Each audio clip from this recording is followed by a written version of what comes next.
Before I got into it, I've heard the beautiful things about self-care. From waking up at the right side of the bed and attempting to face a good morning, to organizing a space first thing as a way to try and clear the mind,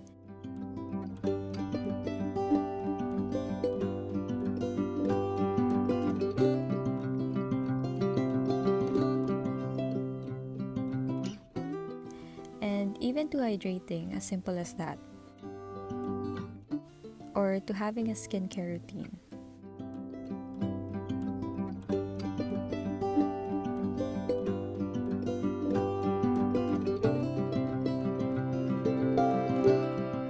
It seemed that there were so many sources of self-care, like my morning cup of coffee and the moments in between where I try to think or plan my day.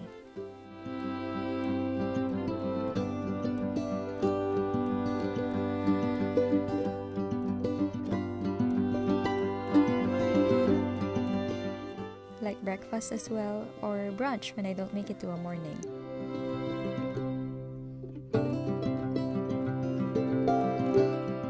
Self-care could also be making the most out of the luxury that is time. Whether just lounging around or breathing in some fresh air.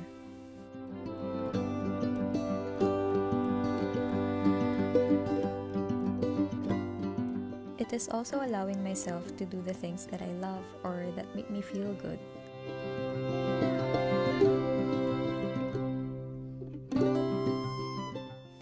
In my case, one is going to the beach.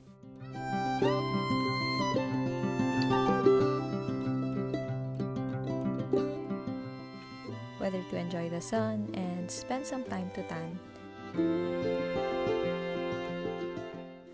or hear and watch the waves, or be one with them, or even walk away from them sometimes, or playing around as if it was my first time every single time.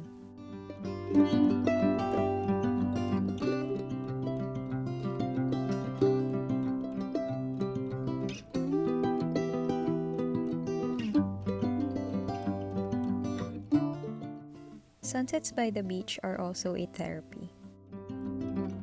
They are such beautiful endings to any day, even the unproductive ones. Self-care to me is also spending time alone, or spending it with the people I love, exchanging endless stories over food, over the night.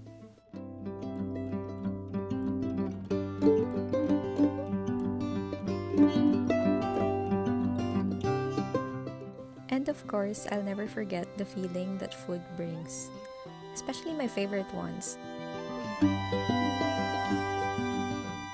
And to cap the night, my commitment to routines, like taking vitamins after refreshing showers. From that angle, it looks very promising, but there is also another angle to self-care which is rarely romanticized. Self-care is also acknowledging that sometimes I cannot face the world, or that I cannot even get out of bed and have the energy to make a good morning.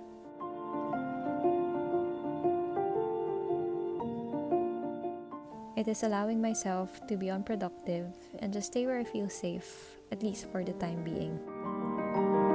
It is also recognizing that sometimes I don't feel good about myself. Self-care is about accepting the moments when nothing positively significant seems to be happening. It is also disconnecting. I mean, from all my triggers, all the harm, all the things that I can or cannot control, and just everything that the fast-paced world wants me to absorb.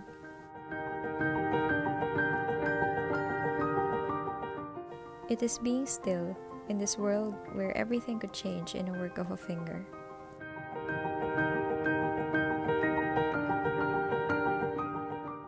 It is allowing myself to overthink or not think at all, or sometimes think to the point where I get to appreciate even the smallest things in front of me.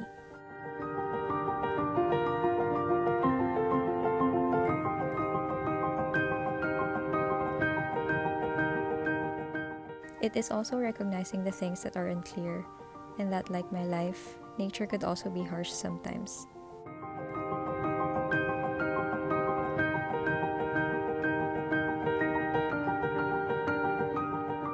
Self-care is also about letting go, not only of the bad things, but also of the good ones that I want to stay but need to go. It is about recognizing that there will always be darkness anywhere in this world. It is accepting that sometimes all I can do is try and wait patiently to see the light again.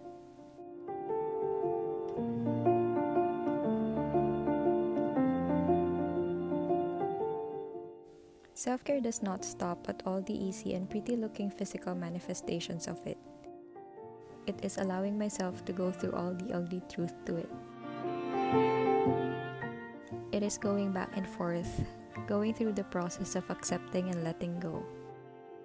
It is sometimes yearning to feel small, to humble myself and keep myself grounded.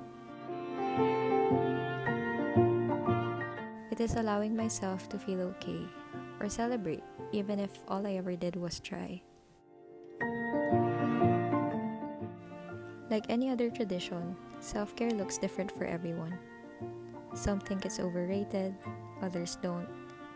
Sometimes it looks good, sometimes mundane, and sometimes challenging even.